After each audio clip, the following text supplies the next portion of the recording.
Now at 10, a fallen Madison firefighter is honored tonight with a new award. From the Channel3000.com Alert Center, this is News 3 Now at 10. Thanks for watching News 3 Now at 10. I'm Amanda Quintana. We are starting with breaking news from the Channel 3000 Alert Center. Crews are responding to a residential fire in Edgerton near the 1000 block of Dolman Road. That's on the west edge of the city. Firefighters have been battling the flames since about 8:45 tonight. Stay with News 3 Now and Channel 3000 for the latest. Firefighters from across southern Wisconsin are honoring a fellow hero tonight and creating something new to keep his legacy alive. News 3's Adam Duxter tells us why this year's second alarm dance means so much. Adam. Yeah, well, Amanda, the second alarm dance was created to honor the lives of 5 children lost in a fire in the early 1990s. Nearly 30 years later, the importance of tonight's event has taken on a new meaning for those planning it. It's an event that has just about everything. Some great raffle items. We got a television, like a GoPro camera. As the Sable Flames Firefighters Group holds its annual second alarm dance. It's a very just relaxed atmosphere that the community and the fire department both enjoy. The dance started in 1993 and each year raises money for a scholarship fund to honor the lives of 5 children who died in a fire on the city's south side. But for the firefighters organizing this year's event, another person is close on their minds. This year we're actually giving out the first annual Richard L. Garner Jr. Community Service Award. Madison firefighter Richard Garner died in the line of duty on April 1st of last year. He was 29. Rick and I were hired together. He's a good personal friend of mine, and he was a good friend to a lot of people in the department, and he's very, very beloved. Tonight, Garner's friends and fellow firefighters will continue to honor his legacy. He was also a very selfless person who gave a lot of himself to the people who he knew and people that he didn't know in the community. By giving a community service award in his name, keeping his flame alive for years to come. This was one of his personally, one of his favorite events to be a part of. What we really want to do is celebrate what Rick really meant to his community, and we want to remind people exactly what this night is all about, which is raising money for scholarships for underprivileged youth in Madison. And Johnson says one of the first things you would notice about his friend Rick Gardner was his size. The former Badger was 6'5", but he says the size of his heart was even bigger. Sable Flames are still accepting donations for that scholarship fund. You can find a link on our website, channel3000.com. All right, thank you so much, Adam. Let's get a look at your first alert weather with Dave Caulfield out on the patio waiting for that snow to arrive, Dave. Yeah, we don't have to wait too much longer, Amanda, as the snow getting closer and closer to southern Wisconsin. On radar, we're actually starting to see a few light returns make their way very close to the Mississippi River Valley at this point, and the state line just a couple of minutes away maybe from seeing a few flurries, the border between Iowa and Wisconsin, that is. The snow will continue to filter into southern Wisconsin overnight after midnight and affect us for Sunday morning and afternoon, even into the evening hours. Right now, maybe a few flakes here and there, but nothing steady in Madison. On the WISC-TV Skycam, looking at cloudy skies, temperatures are in the low 20s. Actually have seen these thermometer readings increase a little bit over the last few hours, in the upper 20s in Janesville. Wind speeds out of the northeast at about 10 to 15 miles per hour, making it feel like the single digits, though, for Lone Rock and the Dells. 11 is what it feels like in Madison right now. So your day planner for tomorrow: snow basically throughout the day, light to moderate, and it really shouldn't have too many impacts on travel because it is the weekend and not too many people will be out and about, but we still do need to watch out for some slick roads. We'll talk more about this system and what to expect into next week in your News 3 Now First Alert forecast in just a few minutes. Thank you, Dave. New details tonight in the Illinois workplace shooting that left 5 victims dead and a half a dozen police officers injured. Police identified the shooter as 45-year-old Gary Martin. Witnesses told them he started shooting inside the Henry Pratt Company plant in Aurora after he had been fired.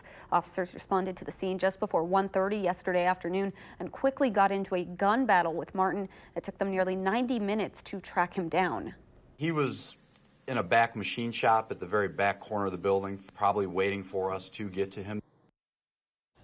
Police shot and killed Martin at the scene. Authorities say he was a convicted felon, making him ineligible to legally own a gun. They're now trying to figure out how he was able to get the gun in the first place.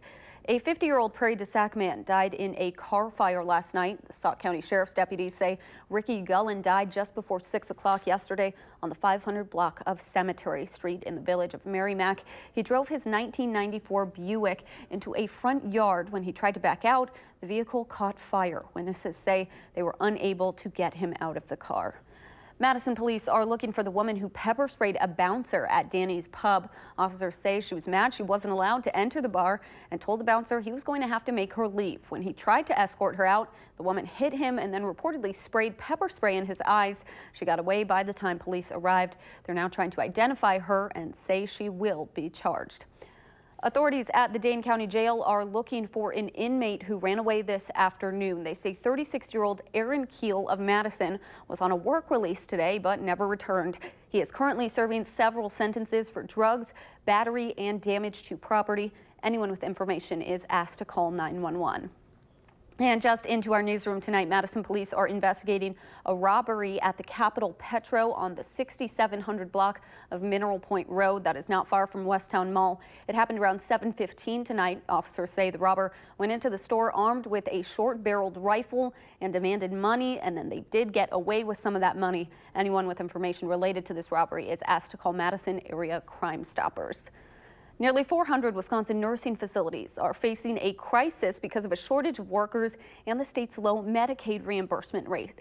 Healthcare organizations are requesting lawmakers set aside $83 million in the next two-year budget to help facilities cover costs and avoid closures. Since 2016, 27 skilled nursing facilities have closed, including 8 so far this year.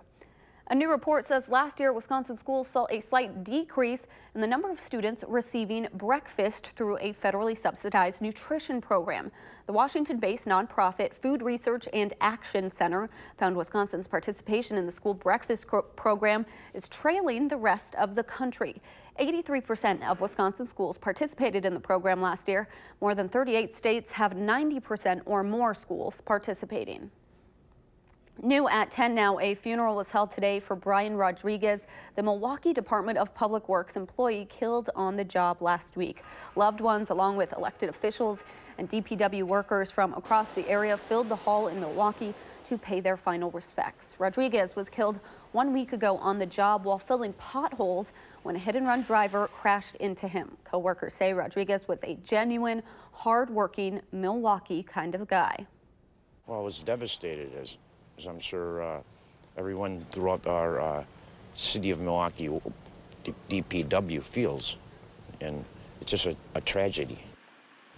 After the service, it was a sea of yellow. Dozens of DPW trucks honored Rodriguez during the procession as they made their way to Good Hope Cemetery. Governor Evers ordered flags be flown at half-staff today in his honor. A student in Oconomowoc could face legal trouble for distributing a hateful flyer to fellow students.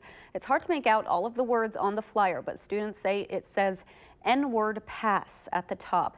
The Oconomowoc Area School District says the flyer was created by one student with a photo taken from the internet, copied at home, and distributed to roughly 10 other students. The school district says the student who made and distributed the flyers was disciplined, but they didn't give specifics. The district also referred the student to the police department.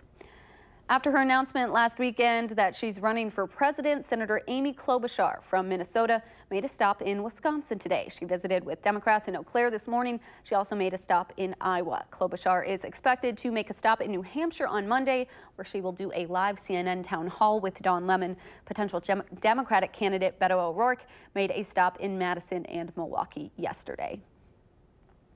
More local news now. 2 high school robotics teams gave their creations a trial run this afternoon. The Badgerbots of Madison and the Cheese Herd Curd of Platteville gathered at Isthmus Engineering, where they tested their robots' assemblage, motility, and computerized coding capabilities before their first competition.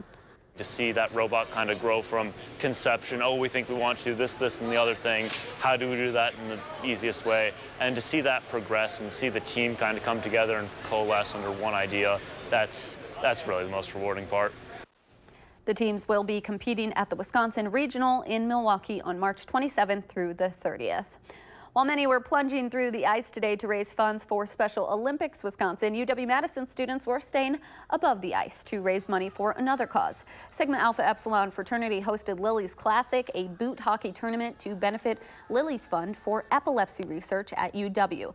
Last year, the tournament raised more than $9,000. This year, the fraternity hopes to reach its goal of $10,000. Next on News 3 Now at 10, it's a battle for the ages on campus tonight. We'll take you to an annual Madison Classic.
More local. 3, 2, 1. It was a perfect day for people to be freezing for a reason in Madison this morning. People jumped into the icy water of Lake Monona for the annual Polar Plunge for Wisconsin Special Olympics. Money raised from the event goes to help Special Olympic athletes compete in games at the state, national, and international levels. Area athletes say the Special Olympics is life-changing. 9 years ago, I was broken. I didn't have a life, but now Special Olympics is my life. Last year, the organization in Madison raised more than $324,000. They hope to raise even more today. A wintry battle playing out on Bascom Hill tonight. Every year, the battle for Bascom Hill pits UW-Madison students from the Southeast and Lakeshore residence halls against each other in an epic snowball fight. This year, the event brought out a group of freshmen from the Southeast residence hall for the first time. We caught up with them as they described their strategy before the fight. What do we do? Feel outnumbered, which I think is the biggest threat. But if we just get them in the mental game, maybe if we can psych them out. I mean, we're on their side right now, which is good. So I think that we're in a good spot to win this one. This is the 10th year of the snowball fight. That is the good thing about the snow being out there, and the good thing about us expecting a little more, Dave. Always a way to have some fun with it. Yeah, exactly. And that looked really, really fun. Hopefully everyone was all right. And I'm a little upset I didn't get the invite. Maybe next year we'll work on it. Maybe if I bring a little bit more snow, I can enhance my chance for an invite next year. But we are inviting some more snow into southern Wisconsin. We can see this low pressure system continuing to churn south of us. Actually, the core of this low is going to pass to the south of southern Wisconsin, but the snow shield is well to the north and bring us some accumulating snow throughout our Sunday. Could cause some tricky travel in spots, but luckily this snow system falling on a weekend for a change, so we're not expecting any major impacts or major travel troubles for tomorrow. Our snow depth, we could definitely add to this over the next 24 to 36 hours, about 3 to 6 inches for much of southern Wisconsin. Winter weather advisory in effect for Sunday into early Monday morning for the threat of some accumulating snow, about 2 to 5 inches of snowfall. We could have some locally higher amounts closer to the Mississippi River Valley, and some lake enhancement and lake effect snow could help those totals go up a little bit more closer to Lake Michigan. More on that in just a little bit. In Madison on the Edgewater Skycam, looking at cloudy skies with the snow just a few hours away. Today's high of 24, about 5 to 10 degrees below normal for this time of year. Actually, we dipped below 0 to start this morning, so has been a bit of a chilly day, but the sunshine definitely helped this afternoon. The clouds have filtered in ahead of that round of snow, and that's where we sit tonight. 22 in Madison, 27 in Janesville, 22 in Watertown. We'll actually see these temperatures go up a little bit as we head into the next few hours. Some slightly warmer air ahead of this snow will filter into southern Wisconsin. Snow develops overnight, and it will stay with us through much of tomorrow. Breezy and cold, light snow temperatures will finish in the mid to upper 20s once again under mostly cloudy and snowy skies. On future track, it just takes a few more hours for the snow to move into southern Wisconsin. Could impact us during the morning and afternoon hours of Sunday. This is going to be pretty light and fluffy snow, so that's good news. Actually, not the best snow for snowball fights, but temperatures will actually rise into the mid to upper 20s by the afternoon, and the snow starting to come to an end by Sunday night into early Monday morning. On Monday, we're a little bit chillier and a little bit quieter with temperatures right around 20. So here is our thinking for expected snowfall through Sunday night. About 1 to 3 inches of snow north of Madison, closer to the Dells, but just to the south for Madison, spots like Janesville, Monroe into Platteville. 2 to 5 inches of snow for much of southern Wisconsin, and we could see some locally higher amounts where that forcing is a little bit better, which is the Mississippi River and closer to the lake shore as well. So the 7 to 10 day forecast, we're noticing the temperatures a little bit on the chilly side to start Monday and Tuesday, but nothing that we can't handle at this point in the winter. Another chance for some accumulating snow arrives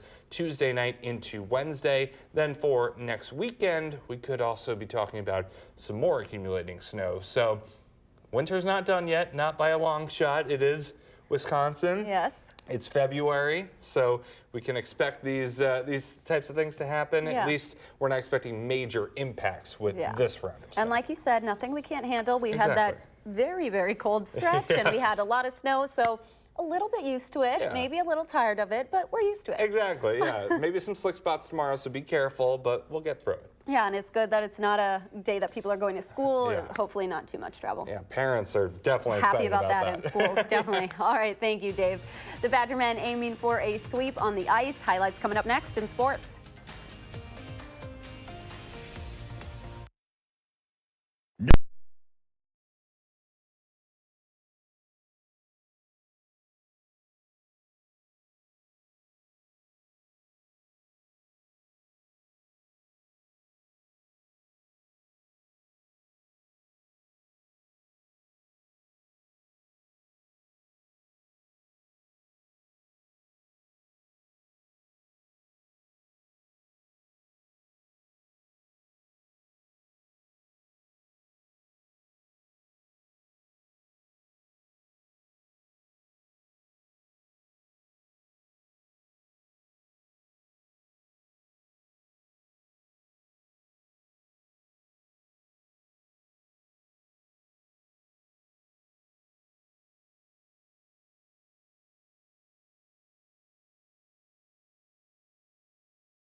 Well, the men's hockey team trying to win its first road series sweep in 2 years tonight at Notre Dame. The Irish, they're ranked 15th in the country. Wisconsin struck first, but Irish tying it up and more. Under 5 to go in the game. Sean Doogie adding one more goal for Wisconsin, but the Badgers lose 5-2, splitting the series. Wisconsin, they're back on the road next week at Penn State.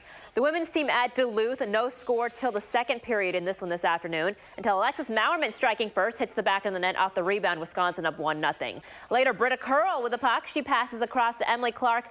Clark lights the lamp for the third time this weekend. Badgers up 2-0. Wisconsin adding one more after that for the win and the series sweep, 3-0 the final. Last regular season series back at Le Bon next weekend against Ohio State.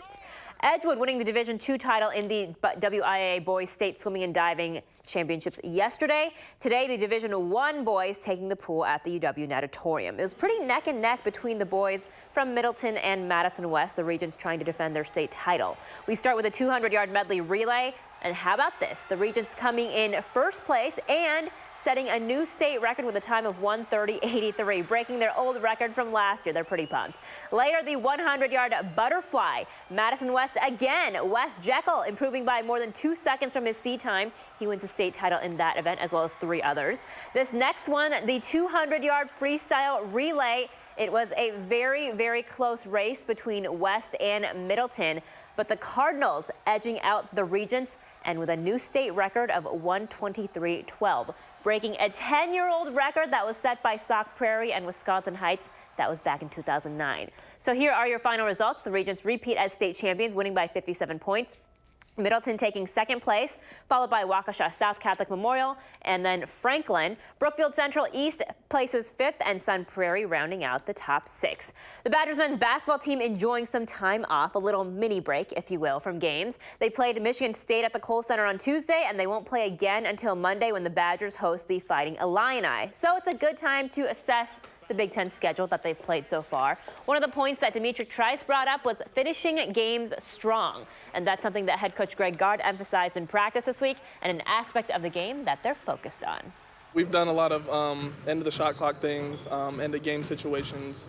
And then the biggest thing for us right now, we're working on finishing through the bag, becoming the boxer, not the bag. So just coming out and swinging first and then focusing on making the basket rather than getting fouled. A wild finish between 21st ranked Iowa and Rutgers. Clock winding down, Iowa up 2. Geo Baker gets a friendly tip for 3, and Rutgers takes the 1-point lead with 3 seconds left.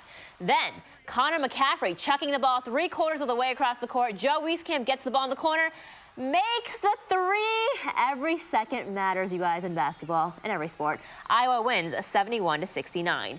Finally tonight, Chris Middleton repping for the Bucks in the NBA All-Star Weekend's 3-point shooting contest. Unfortunately did not make it past this first round. Joe Harris beats Steph Curry to win it all. The festivities will continue tomorrow. We'll see Middleton and Giannis Antetokounmpo in the All-Star game. So unfortunate that he did not shoot very well in it. Yeah. But we still have a lot to see tomorrow, and I'm sure it's going to be very entertaining tomorrow in the All-Star game. You said something about someone jumped over Shaq today? Yes, that's correct. Hamidou Diallo in the slam dunk contest jumped over Shaq. I was very scared for Shaq personally. I'm a big Shaq fan. But did not. He's okay. He's totally fine. Did not touch his head at all. All right, we'll be right back. Thanks.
This is a live look at that fire in Edgerton that we told you about earlier tonight. Crews are responding to a residential fire near the 1000 block of Dolman Road that is on the west edge of the city. Firefighters have been battling the flames since about 8:45 tonight. Make sure to stay with News 3 Now and Channel 3000 for the latest. There's a tournament of a different kind in Stevens Point today. The 20th annual Wisconsin State Arm Wrestling Tournament kicked off its second and final day this afternoon. Men and women arrived, showed off their one arm strength. Anyone could join and become a champion. Obviously, one arm, like, wow, they're pretty strong there. That's I impressive. don't know, Dave. Let's go. I'm a lover, not a fighter, Melissa. I'm ready. I'll take you both. I fight with the forecast. That's what I do. Well, and with my sick beats. Fighting words great. with this snow coming up. Yeah, there's a couple people that have some choice words for this snow.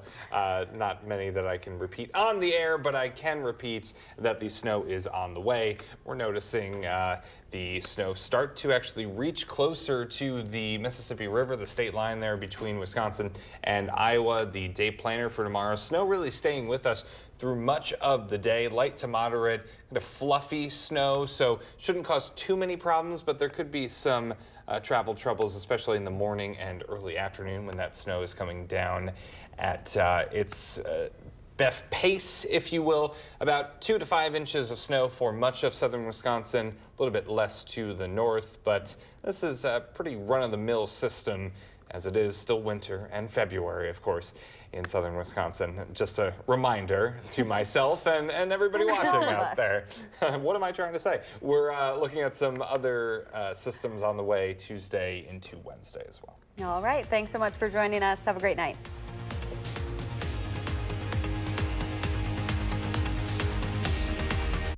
I'm here with the